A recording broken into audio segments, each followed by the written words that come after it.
आज हम लोग बिहार बोर्ड 12वीं के हिंदी पाठ्य पुस्तक 100 अंक के लिए एक नई कविता उषा के बारे में जानेंगे। उषा कविता के लेखक शमशेर बहादुर सिंह का जन्म 13 जनवरी 1911 को देहरादून उत्तराखंड में हुआ था। इनके पिता तारीफ सिंह एवं माँ प्रभुदेवी थी। इनकी प्रारंभिक शिक्षा दीक्षा देहरादून में ही हुई एवं इन्होंने 1928 ईस्वी में हाई स्कूल तथा 1931 ईस्वी में इंटरमीडिएट की परीक्षा पास की। 1933 में बीए की परीक्षा इलाहाबाद विश्वविद्यालय से प्राप्त कर 1938 ईस्वी में इन्होंने एमए पूर्वार्ध किया। उस समय के एमए पूर्वार्ध आज के 2 वर्षों के एमए के बदले एमए पूर्वार्ध और एमए उत्तरार्ध कर होती थी 1938 ईस्वी में। आगे की शिक्षा ये पूरी नहीं कर सके। तत्पश्चात 1929 ईस्वी में इनका विवाह हो गया और लेकिन 1933 ईस्वी में ही इनकी धर्मपत्नी धर्मदेवी काल के गाल में समा गई। श्री सिंह शमशेर बहादुर सिंह ने कहानी, माया, नया साहित्य, नया पथ, मनोहर कहानियाँ के संपादन कार्य में इस बीच जुड़े रहे और इन्होंने उर्दू हिंदी कोश का संपादन किया। यह सन 1981 से 1985 तक प्रेमचंद सृजनपीठ विक्रम विश्वविद्यालय उज्जैन के अध्यक्ष पद को भी सुशोभित करते रहे एवं 1993 में इन्होंने मृत्यु को प्राप्त किया।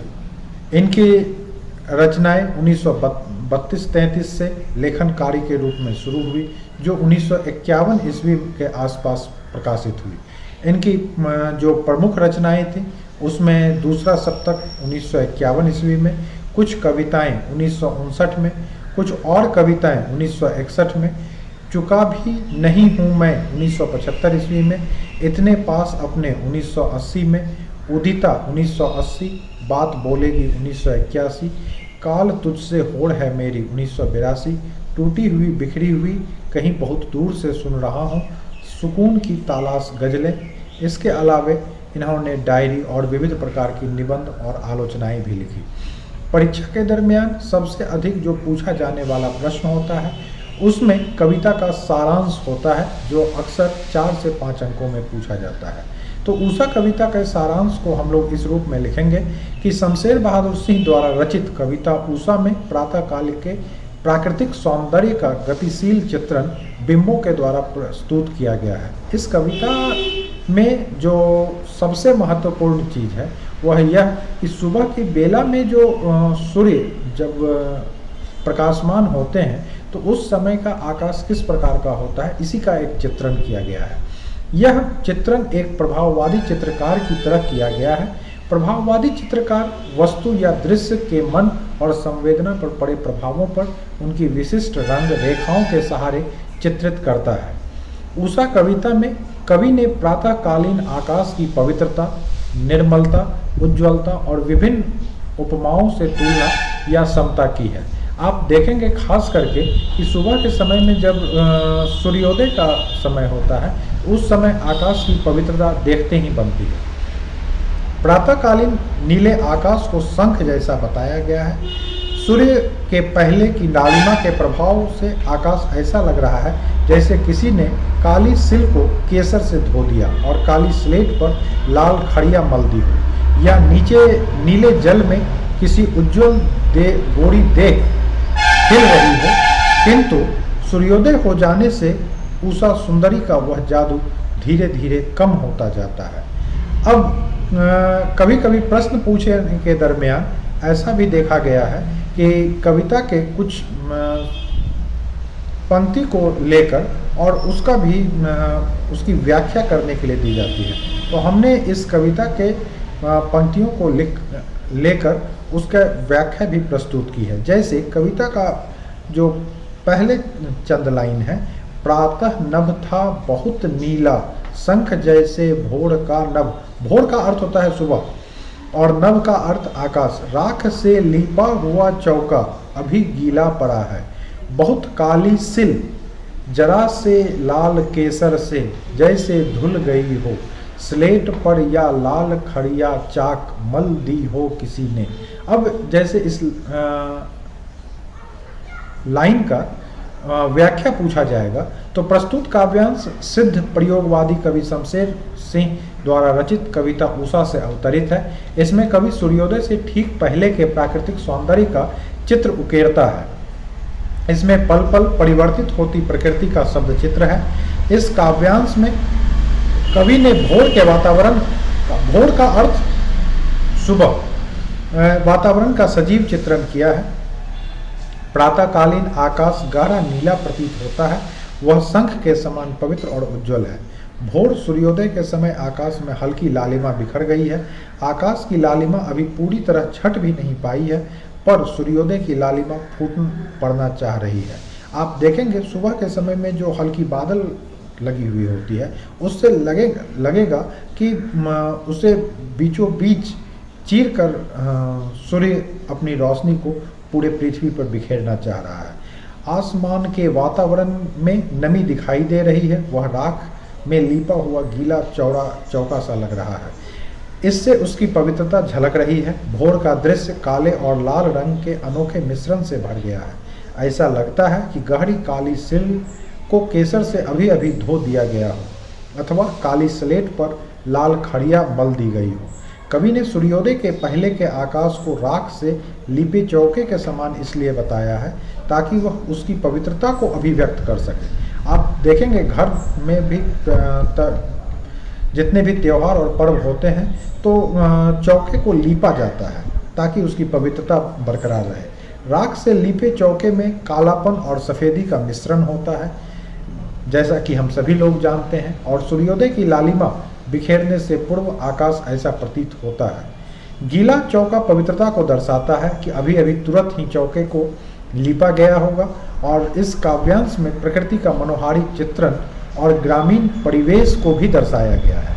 अब यदि इस कविता के दूसरे भाग को लें तो नील जल में या किसी की गौर झिलमिल देह जैसे हिल रही हो और जादू टूटता है उस उषा का अब सूर्योदय हो रहा है। इसकी व्याख्या किस रूप में की जाएगी तो प्रस्तुत काव्यांश प्रसिद्ध प्रयोगवादी कवि शमशेर बहादुर सिंह द्वारा रचित कविता उषा से अवतरित है। यहाँ कवि प्रातःकालीन दृश्य का मनोहारी चित्रण कर रहा है। प्रातःकाल आकाश में जादू होता सा प्रतीत होता है जो पूर्ण सूर्योदय के पश्चात टूट जाता है। आप देखेंगे कि सूर्योदय जिस समय होने वाला होता है उस समय यह काफ़ी जादू सा पल लगता है, लेकिन जैसे ही सूर्योदय पूर्ण होता है तो यह जो जादू जैसा लगता है यह पूरा का पूरा समाप्त हो जाता है। कभी सूर्योदय के पहले आकाश के सौंदर्य में पल पल होते हुए परिवर्तनों, आप देखेंगे कभी लाल कभी नीला, परिवर्तनों का सजीव अंकन करते हुए कहता है कि ऐसा लगता है मानो नीले जल में किसी गोरी नवयुवती का शरीर झिलमिला रहा हो। आप किसी गोरी नवयुवती को पानी में जब स्नान करते हुए देखेंगे तो उस तरीके से कवि प्रस्तुत कर रहा है। जब सूर्योदय होने वाला है तो नभ में ऐसा ही प्रतीत हो रहा है। नीला आकाश नीले जल के समान है, उसने सफ़ेद चमकता सूरज चुंदरी की गोरी देह प्रतीत होती है। हल्की हवा के प्रवाह के कारण यह प्रतिबिंब हिलता सा प्रतीत हो रहा है। बहुत पुरानी कहावत है, जहाँ न पहुँचे रवि वहाँ पहुँचे कवि। और कवि यहाँ पर अपनी चीज को, अपने अंदर की मनोदशा को, वह जो प्रकृति में होता हुआ प्रतीत हो रहा है उसी का चित्रांकन इस कविता के माध्यम से किया है। इसके बाद उषा का जादू टूटने सा लगता है। उषा का जादू यह है कि वह अनेक रहस्यपूर्ण एवं विचित्र स्थितियां उत्पन्न करता है। कभी पुती हुई स्लेट, कभी गीला चौका, कभी शंख के समान आकाश तो कभी नीले जल में झिलमिलाती देह। ये सभी दृश्य जादू के समान प्रतीत होते हैं। सूर्योदय होते ही आकाश स्पष्ट हो जाता है और उषा का जादू समाप्त हो जाता है। इस प्रकार कवि ने उषाकालीन वातावरण को हमारी आंखों के सम्मुख साकार कर दिया है। इसमें बिंब योजना हुई है, इसमें उत्प्रेक्षा एवं मानकीकरण का भी प्रयोग हुआ है। भाषा चित्रात्मक है और यहाँ तक आप लिखने के बाद यहीं से हमारा जो ये कविता का सारांश है वो समाप्त होता है। अब इस कविता के कुछ प्रश्न एवं उत्तरों को जो विगत वर्षों में या फिर इस बार के परीक्षा के लिए महत्वपूर्ण है, उन प्रश्नों को देख लेते हैं। सबसे पहले छोटे छोटे प्रश्नों को देखते हैं कि प्रातः काल का नभ कैसा था। तो प्रातः काल का नभ पवित्र, निर्मल और उज्जवल था। उसका रंग अत्यधिक नीला था और वह शंख जैसा प्रतीत हो रहा था। उस समय नभ देखने में ऐसा लग रहा था जैसे लीपा हुआ चौका हो। पूरब से बिखरी हुई सूर्योदय के पहले की लालिमा के कारण नभ ऐसा लग रहा था मानो किसी ने काली सिल को लाल केसर से धो दिया हो। दूसरा प्रश्न है कि राख से लीपा हुआ चौका के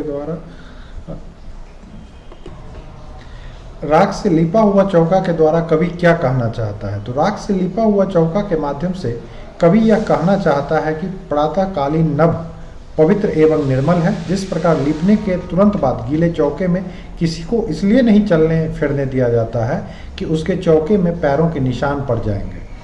चौके का अर्थ बता दूं कि नीचे में जो लीपा जाता है, जमीन को जहां पक्की फर्श नहीं होते हैं, उसी को चौका कहा जाता है। तो वह पवित्र तथा निर्मल नहीं रह पाएगी। उसी प्रकार भोर के नभ में भी प्रातः की ओस के कारण गीलापन है और वह बिल्कुल पवित्र एवं निर्मल है। बिंब स्पष्ट करें। बहुत काली सिल जरा से लाल केसर से जैसे धुल गई हो। उत्तर, यहाँ दो तरह का बिंब दिखाई पड़ता है। पहला जीवन का बिंब है, जिसमें सुबह चौका लीपने के बाद गृहिणी सिलवट पर मसाला पीसती है। सिलवट पत्थर के जिस पर पहले मसाला पीसा जाता था। आजकल तो बहुत सारे विद्युतीय उपकरण आ चुके हैं। केसर पीसने के बाद सिलवट धुल जाने के बाद भी उसमें थोड़ी देर तक लाली बनी रहती है। दूसरा यह कि समस्त दिगंत सूर्य की लाली से भर गया है, जो लगता है कि बहुत काली सिल पर जरा से लाल केसर से धुल गई हो। आकाश की थोड़ी लालिमा ऐसी लगती है जैसे जिस समय सूर्योदय की शुरुआत हुई हो। उषा का जादू कैसा है। तो उषा का उदय आकर्षक होता है। नीले गगन में फैलती प्रथम सफ़ेद लाल प्रातः काल की किरणें हृदय को बरबस अपनी ओर आकृष्ट कर लेती है। उसका बरबस आकृष्ट करना ही जादू है। सूर्य उदित होते ही यह भव्य प्राकृतिक दृश्य सूर्य की तरुण किरणों के से आहत हो जाता है। उसका सम्मोहन और प्रभाव नष्ट हो जाता है। अगला पांचवा क्वेश्चन है, लाल केसर और लाल खड़िया चौक किसके लिए प्रयुक्त है। तो लाल केसर सूर्योदय के समय आकाश की लालिमा से कवि ने लाल केसर से तुलना की है। रात्रि की उन्होंने काली सिलवट से तुलना की है। काली सिलवट को लाल केसर से मलने पर सिलवट साफ हो जाता है। उसी प्रकार सूर्योदय होते ही अंधकार दूर हो जाता है एवं आकाश में लालिमा छा जाती है। लाल खड़िया चौक उषा काल के लिए प्रयुक्त हुआ है। उषा काल में हल्के अंधकार के आवरण में मन का स्वरूप ऐसा लगता है मानो किसी ने स्लेट पर लाल खली घस दी हो। अब आगे दे रहा है, व्याख्या करें। जादू टूटता है, इस उषा का अब सूर्योदय हो रहा है। बहुत काली सिल जरा से लाल केसर से धुल गई हो। इस तरह ये जितनी भी पंक्तियां हैं, इनकी व्याख्या नीचे के पंक्तियों में दी गई है। आप इन पंक्तियों को और इनकी व्याख्या को नोट कर आप अपने आगे की तैयारी को और भी अच्छा और सुदृढ़ बना सकते हैं। साथ ही साथ आपकी आगामी वर्षों की परीक्षाओं के लिए भी ये प्रश्न बहुत महत्वपूर्ण है। तो मैं आशा और उम्मीद करूंगा कि इन प्रश्नों और उत्तरों को आप नोट कर लें, ताकि इसके द्वारा आपके जितनी भी व्याख्या के प्रश्न हो या फिर जितने भी प्रश्न शॉर्ट क्वेश्चन, लघु उत्तर से संबंधित हों या दीर्घ उत्तर से संबंधित हों, उन सभी प्रश्नों का आप उत्तर आसानी से दे सकें। इसी आशा और उम्मीद के साथ जय हिंद।